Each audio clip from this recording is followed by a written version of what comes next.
Bonjour, bienvenue sur la chaîne de la construction du réseau de Witsenheim et de son extension. Aujourd'hui, encore un unboxing et encore d'un wagon isotherme. Alors, les wagons de marchandises, c'est souvent les parents pauvres du modélisme en règle générale. Les gens, c'est bien normal, se préoccupent et sont plus focalisés sur les voitures voyageurs. Et c'est vrai que on a effectivement des convois un peu en arrière-plan de wagons de marchandises, mais c'est un domaine qui, dans l'époque 1 à 3, était très important en termes de trafic ferroviaire.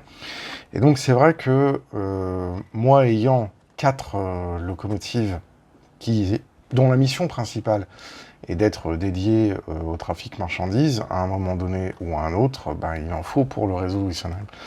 Alors, j'aurais envie de dire que c'est beaucoup plus important d'avoir un parc bien constitué de wagons de marchandises. Par contre, parfois, ça peut être très très difficile de trouver les bons wagons et surtout à la bonne époque. Parce qu'il y a eu pas mal de productions qui ont été réalisées par différentes marques.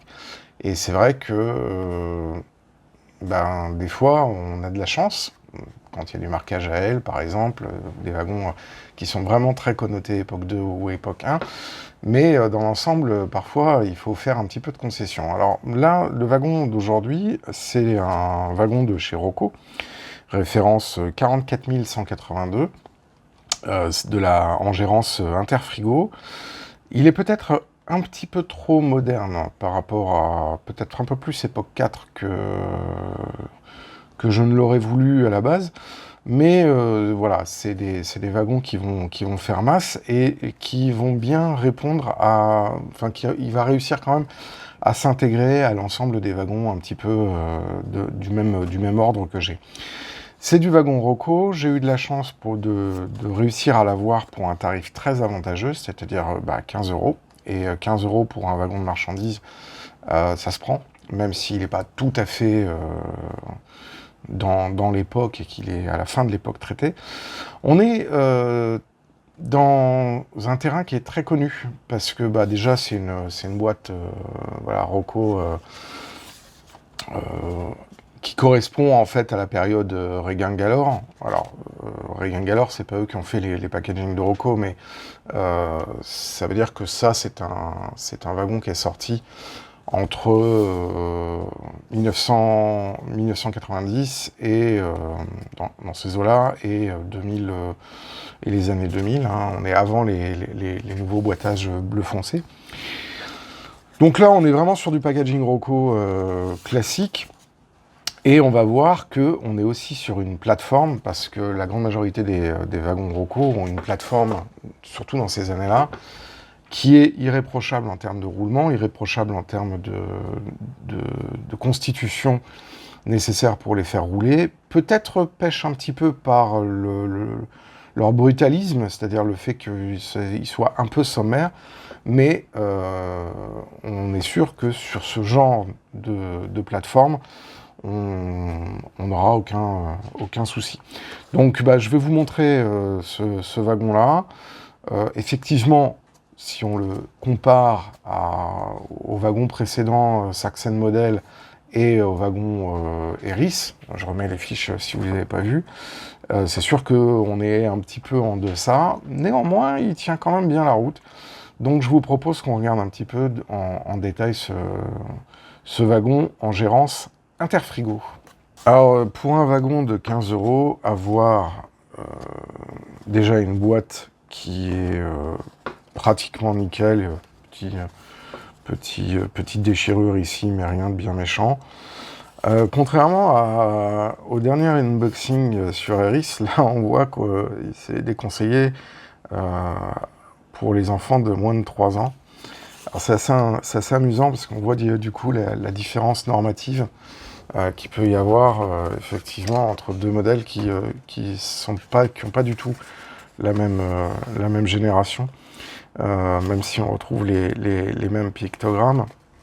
En réalité, à cette époque-là, on est encore un pied dans le train jouet, et effectivement, la réglementation était peut-être moins stricte, en tout cas le positionnement produit de ce genre de référence à l'époque était moins restrictif. Maintenant, on n'est plus sur des âges aussi bas, on est vraiment inférieur aux moins de 14 ans.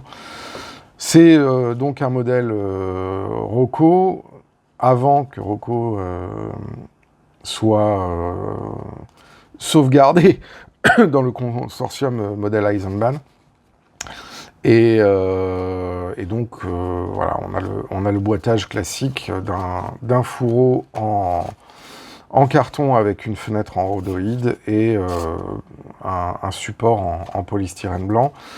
Là, au niveau des références, apparemment, ça devait être un set de plusieurs wagons, et là, il s'est inscrit à la main la référence 4482/3. Voilà, je n'ai pas retrouvé à quel ensemble il appartenait, mais en tout cas, son prix était tout à fait acceptable. Alors, plusieurs choses. Déjà, une notice donc, qui confirme bien qu'on est sur la référence 44182-3, avec la liste des références, et ce petit macaron. Alors j'ai essayé de vous le mettre sans qu'il y ait de l'ombre. On va mettre un peu de lumière, comme ça il n'y aura pas d'ombre, voilà. Et là on a, je vous montre ça parce que c'est assez marrant, ils mettent environ toutes les 30 heures d'exploitation en ce qui concerne la lubrification. Donc ça rejoint ce que je dis depuis très longtemps sur la chaîne, en ce qui concerne la lubrification des wagons, des voitures, bien sûr des locomotives, chose qui est importante pour le bon fonctionnement, surtout quand on fait du roulement intensif. Alors, voilà le wagon avec 4 aérateurs de toit, une finition impeccable, un blanc pour un wagon qui a quand même environ une trentaine d'années, pas du tout jauni, très correct. Je vais enlever la lumière parce que sinon vous allez pas voir trop les différents contrastes. On a une légère différence de blanc entre le toit et les planches. On n'a pas du tout le même effet qu'avec le wagon qui était de chez Eris. Et je vais peut-être remettre la lumière là. Et donc là, on a la plateforme marchandises que l'on trouve sur ces wagons-là, classiquement chez Rocco, dans cette période-là.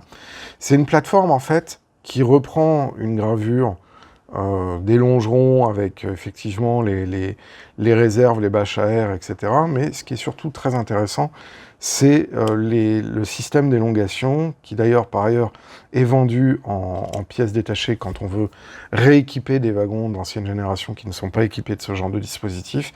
Et on trouve ça sur tous les wagons de la marque, cette espèce de plateforme commune qui détermine un petit peu l'ensemble du châssis. Hein. On voit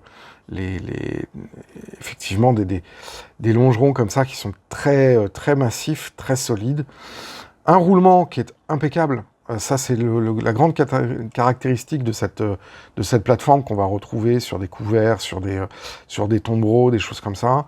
On a un roulement qui est absolument nickel, avec une qualité de glissement qui est vraiment très caractéristique de cette plateforme-là, hein, qui est ensuite fixée par le dessus de la caisse par quatre petits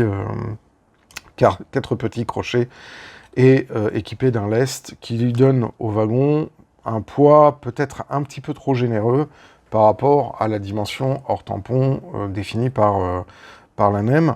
Mais ça permet d'avoir vraiment un fonctionnement sans surprise. Alors là, il est équipé d'attelages à boucle sur boîtier NEM, donc ça, on va pouvoir les virer et mettre des attelages différents. Concernant la caisse donc, qui simule le bois, on a une tempographie qui est assez propre.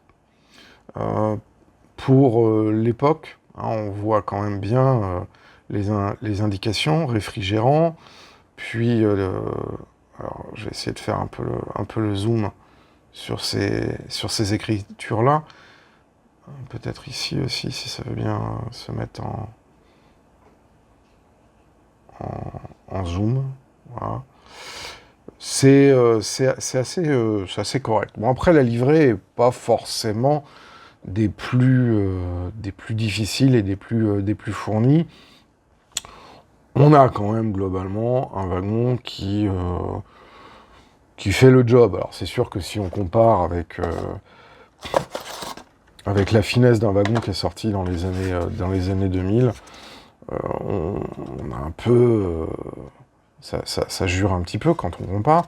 Mais globalement, c'est une plateforme qui est connue, qui est éprouvée, et encore une fois, sur la totalité d'un convoi de ravitaillement, ça va aller, ça méritera peut-être un petit peu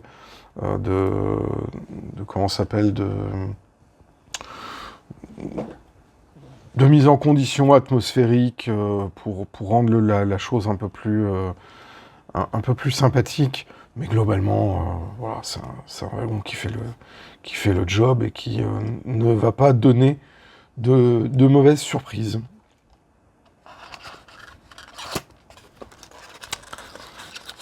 Encore une fois, globalement conforme à ce que j'avais vu dans l'annonce, et pour un tarif de 15 €, c'est quand même très largement dans un rapport qualité-prix qui est là à ce niveau-là totalement imbattable quand on compare le prix d'occasion de certains modèles de marques moins précises. Donc il ne faut pas hésiter à chiner, à regarder sur les sites d'enchères et de seconde main, parce que parfois on peut obtenir des références comme ça qui sont très intéressantes avec un très bon rapport qualité-prix. Voilà, j'espère que vous avez apprécié cette vidéo et cet unboxing de ce wagon référence 44 132 de chez Roco, matériel neuf, qui va pouvoir prendre sa place dans un convoi dit de ravitaillement en point à point. Ça va être assez intéressant. Comme je l'ai dit là dans les différentes descriptions, pour moi c'est un truc qui fait le job et qui, même s'il est peut-être un petit peu trop moderne, va quand même pouvoir s'inscrire dans un convoi qui gardera tout de même une cohérence assez sympathique. Voilà, j'espère que vous avez apprécié cette vidéo. Je tiens à vous remercier, vous êtes de plus en plus nombreux à suivre l'activité de la chaîne Bienvenue à Wessenheim. Merci à toutes les personnes qui laissent des messages dans la section commentaires, ainsi que ceux qui m'aident en faisant un tip sur la plateforme Tipeee pour le financement de la chaîne et le financement des projets en cours. En tout cas, moi je vous dis à très bientôt pour la suite de la construction du réseau de Wessenheim et de son extension. D'ici là, portez-vous bien, prenez soin de vous et évidemment, si vous en avez l'occasion, faites du train. Ciao!